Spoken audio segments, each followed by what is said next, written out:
ህዳሴን ከጀመርን ጀምሮ ከዲያስፖራ ከባለ ሀብት ከመምህር ከሰራተኛ ከምናምን ከሁሉ ከአርሶ አደር የሰበሰብነው ማክሲመም 12 ቢሊዮን ብር ነው የሚሆነው።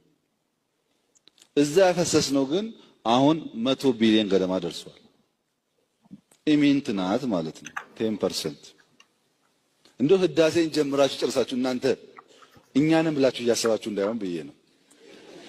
እናንተ በአጠቃላይ ኦሽን ውስጥ ጠብ አድርጋችኋል። በህዳሴ ላይ አንድም ብር እርዳታ አንድም ብር ብድር ኢትዮጵያ አልወሰደችም። በጀግኖች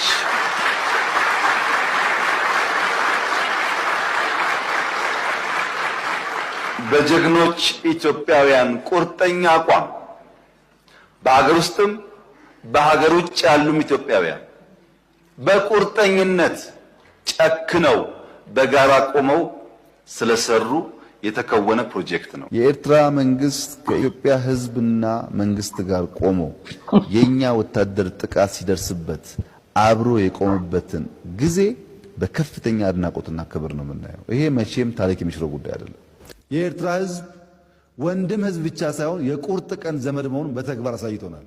ዘንድሮ ከኤርትራ ጋር ታርቀን ባይሆን ኖሮ ምን ሊፈጠር እንደሚችል መገመት ያስቸግራል። ጁንታው የተከበረውን የኢትዮጵያ መከላከያ ሰራዊት አዋርዶ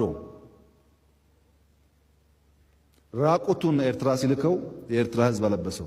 መታረቃችን የግለሰቦች አለመሆኑን መታረቃችን የህዝቦች መሆኑን ከኤርትራ መንግስት በላይ የኤርትራ ህዝብ በተግባር አሳይቶናል። የኤርትራ ህዝብ ውሃ ጠጣው፣ አበላው፣ አስታጠቀው። ይሄን የኢትዮጵያ ህዝብ ማወቅም ማክበርም አለበት። ራቁታቸውን የሄዱ ሰዎች የኤርትራ ልብስ ለብሰው መጥተዋል። ለዚህ ነው ኤርትራ ወጋን የሚሉት። እንግዲህ ራቁት አንዋጋም መቼም።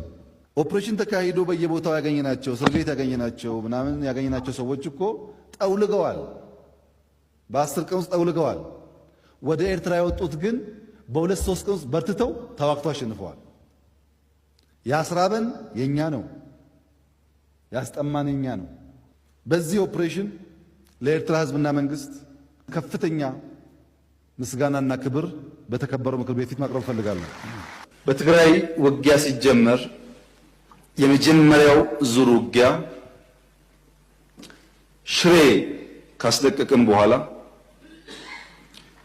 የኤርትራ ጦር ከኋላ ኋላ ተከትሎ ሽሬ ገብቶ የአንዳንድ ሰዎችን ግለሰቦች ቤት ማፍረስ ፎቅ ማፍረስ ሲጀምር ጸብ ተጀምሯል። አልተናገርንም እንጂ አክሱም ይዘን ስናልፍ አክሱም ገብቶ ወጣቶች በጅምላ ሲረሽን ጸብ ተፋፍሟል። አድዋን ይዘን ስናልፍ አድዋ ሄዶ ፋብሪካዎች ሲፈታታ ሲሰርቅ ጸብ ተጋግሏል። አዲግራት ደርሰን የመድኃኒት ፋብሪካውን የሚነቀለውን ነቅለው የማይነቀለውን ሲያፈራርሱ ጸቡ ጫፍ ደርሷል።